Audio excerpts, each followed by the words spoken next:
इतिहास में बहुत से योद्धा हैं जिनकी वीरता ने राष्ट्रों को आकार दिया, लेकिन कुछ ऐसे भी योद्धा हैं जिनकी कहानियां हमें कभी पूरी तरह से नहीं सुनाई गई। आइए जानते हैं इतिहास के अनसुने वीरों के बारे में। सिर्फ सेनाओं के नहीं बल्कि धर्म और संस्कृति के रक्षक भी महान योद्धा होते हैं। हजरत शाह अब्दुल करीम एक ऐसे संत योद्धा थे जिन्होंने अपने जीवन में धार्मिक सद्भाव और शांति को फैलाया। उनकी वीरता सिर्फ युद्ध तक सीमित नहीं थी, बल्कि उन्होंने समाज को एक नई दिशा दी।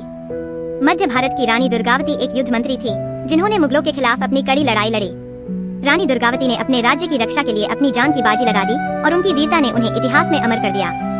लेकिन उनका नाम हमेशा प्रचारित नहीं हो सका। 1857 के विद्रोह में तात्या टोपे की भूमिका को कभी सही तरीके से सम्मान नहीं मिला। वह एक महान सैनिक और रणनीतिकार थे जिन्होंने ब्रिटिश साम्राज्य के खिलाफ भारतीय स्वतंत्रता संग्राम में बहादुरी से लड़ा।